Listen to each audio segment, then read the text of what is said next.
অনেকেই কোরআন কারীমের প্রতি কিছু বিশ্বাস করে, কিছু বিশ্বাস রাখে, কিছু বিশ্বাস রাখে না। আপনি বলবেন হুজুর কথাটা বুঝলাম না, এটি আল্লাহর বাণী, এটা বিশ্বাস করে কিন্তু কোরআন দিয়ে যে সমাজ এবং রাষ্ট্র পরিচালনা করা যায় এই ঈমান তার নাই। এই জন্য দেখা যায় কোরআন মসজিদ মাদ্রাসা এগুলোতে থাকলে কোনো আপত্তি নাই। মসজিদ মাদ্রাসায় তারা কোরআনকে ধর্মীয় কিতাব হিসাবে মানে, কিন্তু সমাজ এবং রাষ্ট্রের বিভিন্ন দিক পরিচালনায় কোরআনের আইন তারা গ্রহণ করতে চায় না, মানতে চায় না। এই রকম মানুষ আমাদের সমাজে আছে না নাই? আগামীকাল জুমাবার, আপনি আগামীকাল আইডেন্টিফাই করতে পারবেন। জুমার দিনে যদি মসজিদে খতিব সাহেব বক্তব্য রাখতে গিয়ে বলেন, সম্মানিত মুসল্লিবৃন্দ, মসজিদ কমিটি শোনেন, আমাদের এই মসজিদ আল্লাহর আইনের ভিত্তিতে চলবে। সবার আগে সভাপতি সাহেব হাত তুলে বলবে হুজুর আপনার সাথে আমি একমত। সেক্রেটারি, কোষাধ্যক্ষ সবাই বলবে হুজুর আমরা একমত। আমাদের মসজিদ আল্লাহর আইনে চলুক, কোরআনের আইনে চলুক, আমাদের কোনো আপত্তি নাই। এই বড় বিল গঙ্গাচড়ার সব মানুষ একমত হবে হুজুর আমরাও রাজি আছি। হুজুর যদি খুশি হয়ে পরবর্তী পয়েন্টে বলেন যে আল্লাহর আইনে, যে কোরআনের আইনে মসজিদ চলবে, সেই আল্লাহর আইনে, কোরআনের আইনে সমাজ চলবে, রাষ্ট্র চলবে। এই বক্তব্য দেওয়ার পরেই দেখবেন মসজিদে থাকা বহু আবুল কাশেম, বহু আব্দুর রহমান, আব্দুল সাত্তারের চেহারা তখন একেবারে কালো হয়ে গিয়েছে। তাহলে কি বুঝলেন? কোরআনের প্রতি তার পূর্ণ ঈমান। কথা বলেন, পূর্ণ ঈমান। ওরা ধর্মীয় ক্ষেত্রে কোরআন মানে। এখন কোরআন তো শুধুমাত্র ধর্মীয় কিতাব নয়, বরং এটি হলো মানুষের জীবন পরিচালনার চূড়ান্ত এবং একমাত্র সংবিধান। কেউ যদি এই ব্যাপারে কোনো ধরনের সন্দেহ করে তাহলে সে কোরআনের প্রথম দাবি পূরণ করতে পারে নাই। কি আশ্চর্য অবস্থা! আজকে কোরআন আর আমাদের জীবনের কত মিল। পার্লামেন্ট উদ্বোধনের আগে কোরআন থেকে তেলাওয়াত হয়, এরপরে সেই পার্লামেন্টেই কোরআন বিরোধী আইন পাস হয়। ব্যবসা প্রতিষ্ঠান উদ্বোধনের আগে হুজুর ডেকে এনে মিলাদ হয়, কোরআন তেলাওয়াত হয়, সুদ ঘুষের টাকা আর 2 নাম্বারি করে ব্যবসা প্রতিষ্ঠান পরিচালনা হয়। বিবাহ উদ্বোধনের আগে হুজুর ডেকে এনে বিবাহের খুতবা দেওয়া হয়, আর হুজুর সাহেব বিবাহের খুতবায় কোরআনের আয়াত তেলাওয়াত করেন। অথচ ইসলামিক পদ্ধতিতে গান বাজনা আর পশ্চিমা রীতিনীতির অনুকরণ করে যৌতুকের মাধ্যমে বিবাহের অনুষ্ঠান হয়। এমনি ভাবে দেখা যায় আমরা কোরআন তেলাওয়াত করি কিন্তু সমাজে, রাষ্ট্রে কোরআনের আইন মানি না। সমাজ এবং রাষ্ট্রকে কোরআন পরিচালনা করতে পারে এই বিশ্বাস আমরা করি না। এমনি ভাবে যেই ব্যক্তি মুসলমানের নাম ধারণ করে, মুসলমানের বেশ ধারণ করে, শুধুমাত্র মসজিদে মাদ্রাসায় কোরআন রেখে সমাজ এবং রাষ্ট্র পরিচালনায় কোরআনে কারীম ব্যর্থ, এই বিশ্বাস যারা করে এই ব্যক্তিগুলো কোরআনের প্রথম দাবি পূরণে ব্যর্থ হয়েছে। আপনারা কি আমাকে ভালোভাবে শুনতে পাচ্ছেন? তাহলে বলেন প্রথম পয়েন্টই তো অনেকে ধরা খাইছে। প্রথম পয়েন্টই ধরা, ও কোরআনকে ধর্মীয় কিতাব মনে করেছে। কোরআনে কারীম শুধু ধর্মীয় কিতাব নয়, এটি হচ্ছে মানুষের জীবনের সকল দিক বিভাগ পরিচালনার চূড়ান্ত এবং একমাত্র সংবিধান।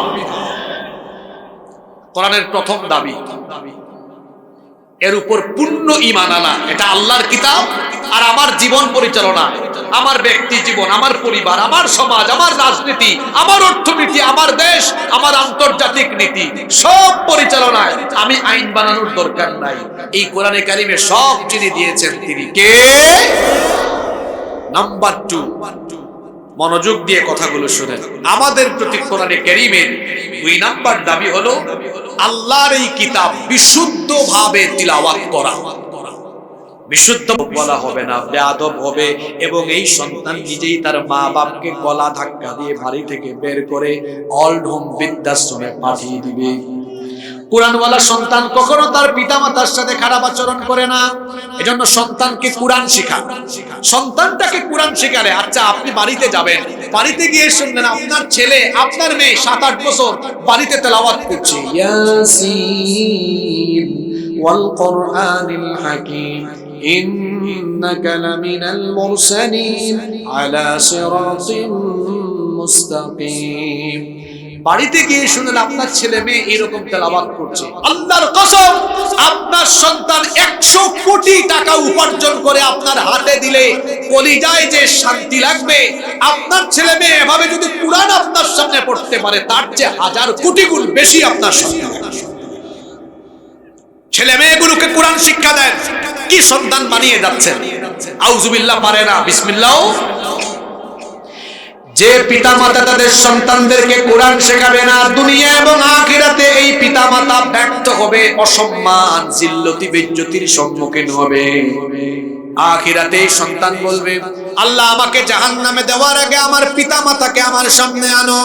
আল্লাহ বলবেন, তোমার পিতামাতাকে সামনে আনার কথা তুমি কেন বলছো? সে তখন বলবে, তারা তো আমাকে কোরআন শেখানোর ব্যবস্থা করে নাই, তারা আমাকে পথভ্রষ্ট করেছে, আমাকে হেদায়েতের পথে আনার জন্য হেদায়েতের এই কিতাব শিক্ষার কোনো ব্যবস্থা করে নাই। হে রব, আমার মা বাপকে আমার সামনে এনে দাও। নাজআলহুমা তাহতা আকদামিনা লিয়াকুনা মিনাল আসফালিন। আজ আমি আমার বাপ মায়ের বুকের উপরে উঠে পাড়া দিয়ে পদদলিত করে দলিত মথিত করে তারপরে আমি জাহান্নামে যাব। কি ব্যর্থ পিতা, কি ব্যর্থ মাতা, তার সন্তান তার বুকের উপরে উঠে পাড়াতে চাইবে।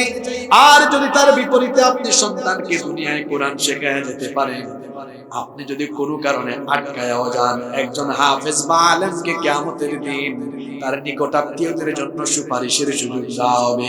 সন্তানকে কোরআনওয়ালা বানিয়ে যান। এই সন্তান বলবে, আল্লাহ আমি একা জান্নাতে যাব না, আমার বাপ আর আমার মাকে তুমি আমার সাথে জান্নাতে দিয়ে দাও। সুবহানাল্লাহ, কইতে ইচ্ছে করে না? আল্লাহ বলবেন, তোর মা বাপকে শুধু জান্নাত দিব না, শোন, তোর বাপ মা তোরে কোরআন শেখানোর ব্যবস্থা করেছে, তোর মা বাপকে আমি আজ হাসরের মাঠেও সম্মান দিব। আল্লাহ বলবেন ফেরেশতাদেরকে, উলবিসা ওয়ালিদাহু তাজান ইয়াউমাল কিয়ামা, এই কোরআনওয়ালা সন্তানের মা বাপের মাথার মধ্যে নূরের মুকুট আজকে পরিধান করিয়ে দাও। দুনিয়ায়ও সম্মান, আখিরাতেও অধীনস্থদেরকে কোরআন শেখা। এটা আপনার প্রতি কোরআনের 4 নাম্বার। কয় নাম্বার দাবি? নাম্বার 5। মানুষের প্রতি কোরআনের 5 নাম্বার দাবি হলো যথাসাধ্য এই কোরআন মুখস্থ করবেন, যতটুকু পারবেন মুখস্থ করবেন। না, আমরা কোরআন মুখস্থ করি না, দায়িত্ব দিয়েছি হাফেজদেরকে। আর আমাদের পুঁজি হলো আলাম তারা কাইফা ফাআলা রাব্বুকা বিআসহাবিল ফিল, এই সূরা থেকে ওই যে কুল আউযু বিরাব্বিন নাস, মাত্র এই 10টা সূরা, এর বাইরে আমাদের আর কোনো মুখস্থ নাই। আমার শিক্ষা ব্যবস্থা আজ কোন জায়গায় গিয়ে দাঁড়িয়েছে? মাস্টার্স শেষ করে ভালো বাংলা জানে, ভালো ইংরেজি জানে, কিন্তু শুদ্ধ করে কোরআন পড়তে জানে না। আপনারা দোয়া করবেন, আমরা বাংলাদেশে শিক্ষা ব্যবস্থা নিয়ে কাজ করার নিয়তে বহুদূর এগিয়েছি। সামনে আমরা কিছু প্রতিষ্ঠান এমন তৈরি করব। আমার শিক্ষা প্রতিষ্ঠানগুলো এমন হওয়া দরকার, এখানে কোরআনের শিক্ষা বাদ থাকবে না। প্রতিটি ক্লাসে বাংলা, ইংরেজি, গণিত, তারপরে বিজ্ঞান বা ব্যবসায়িক যত সাবজেক্ট আছে, সায়েন্স, কমার্সের, এগুলো থাকবে, আইসিটি থাকবে, সবই থাকবে। পাশাপাশি কোরআন, হাদিস, আরবি মাস্ট থাকবে সেখানে। আচ্ছা, এমন হইলে কেমন হইতো শুনেন তো আপনারা? হ্যাঁ, আলাদা করে আর শিক্ষার দরকার নাই। প্লে, নার্সারি, তাকে আদব কায়দা, দোয়া, দুরূদ, মাসালা শিক্ষা দেওয়া হবে। ক্লাস 1, 2, ক্লাস 1, 2 এই 2 ক্লাসে, ক্লাস 1 এ তাকে কায়দা, সিফারা পড়ায়া নাজেরা দেওয়া হবে। ক্লাস 2 তে তাজবিদ সহকারে বিশুদ্ধ করে কোরআন শেখানো হবে। এবার আসেন ক্লাস 3, 4, 5, 6, 7, 8, 9, 10, কয়টা ক্লাস? 8টা ক্লাস। প্রতি ক্লাসে সিলেবাস বাধ্যতামূলক করেন 3 পারা কোরআন অবশ্যই মুখস্থ করতে হবে। 1 পারাতে 20 পাতা আছে, 20 পেজ, তাহলে 3 পারাতে 60 পৃষ্ঠা। 1 বছরে 60 পৃষ্ঠা মুখস্থ করা ব্যাপার? কথা বলেন ব্যাপার? ব্যাপারই না। তাহলে দেখা যাবে এই ছেলে এসএসসি শেষ করার সময় কোরআনের 24 পারা মুখস্থ, ইন্টারমিডিয়েটের ফার্স্ট ইয়ারে আরো 3 পারা, সেকেন্ড ইয়ারে আরো 3 পারা, 3, 3, 6, 24 আর 6 কত? জোরে বলেন। 30। এবার সে ইউনিভার্সিটিতে যাবে, সে যে ডিপার্টমেন্টে পড়বে। এখন সে ডাক্তার হবে, হোক হাফেজ ডাক্তার, ইঞ্জিনিয়ার হবে, হোক হাফেজ ইঞ্জিনিয়ার, ব্যারিস্টার হবে, হাফেজ ব্যারিস্টার, হাফেজ অ্যাডভোকেট। দেখা যাবে আমার দেশের একজন লয়ারও যখন আদালতে দাঁড়িয়ে কোনো মামলা এজলাসে যখন হেয়ারিং করবেন, দেখা যাবে তিনি তখন ভালো ইংরেজি জানেন, তার পাশাপাশি কোরআনের টেক্সট সেখানে তেলাওয়াত করে উদ্ধৃতি দিয়ে দিয়ে মাঝে মাঝে আরবিতেও কথা। সুবহানাল্লাহ। এমন শিক্ষা ব্যবস্থা যদি হতো তাহলে অনার্স মাস্টার শেষ করে যারা চুরি ডাকাতি করে এই সিলেবাস যেখানে কোরআন নাই হাদিস নাই এরা চোর ডাকাত হতো না। যদি এখানে কোরআনিক সিলেবাসের সমন্বয় কম্বিনেশন ঘটানো হতো তাহলে চোর ডাকাত দুর্নীতিবাজ হওয়ার পরিবর্তে এরা দেশপ্রেমিক আল্লাহওয়ালা আর পরহেজগার হতো। সম্মানিত উপস্থিতি, তাহলে বলছিলাম কোরআন শিক্ষা দেওয়ার ব্যবস্থা করতে হবে। 5 নাম্বার হলো কোরআন মুখস্থ করতে হবে। কোরআন মুখস্থ করা কঠিন নয়। আজকে আপনাদেরকে কোরআন মুখস্থ করার কৌশল শিক্ষা দিয়ে যায়। আমি নিজে স্কুলের ছাত্র, এরপরে আমার বাবা, আমার 14 গোষ্ঠীতে কোনো আলেম নাই, সব জেনারেল শিক্ষায় শিক্ষিত, ইউনিভার্সিটি পড়ুয়া। আমার বাপ আমাকে স্কুল থেকে ধরে এনে মাদ্রাসায় দিয়েছেন। মাদ্রাসার সর্বোচ্চ পড়ালেখা শেষ করেছি, ইউনিভার্সিটিতেও আমি পড়েছি। যেহেতু ছোটবেলা আমি স্কুলে পড়েছি, আমি হাফেজ হওয়ার সুযোগ পাইনি। একটা আক্ষেপ ছিল, মনে মনে চিন্তা করলাম হাফেজ আমাকে হতেই হবে। আমি শুরু করলাম এবার কোরআন মুখস্থ করা, ধাপে ধাপে কোরআন মুখস্থ শুরু করছি। আমার মনে হয় ইনশাআল্লাহ তাড়াতাড়ি শেষ হবে। কোরআন মুখস্থ করা সহজ। আপনি এক আয়াত শিখেন না ডেইলি, সূরা নাবা 30 পারার প্রথম সূরা ধরে দেখেন মুখস্থ করা কত সহজ। আম্মা ইয়াতাসাআলুন,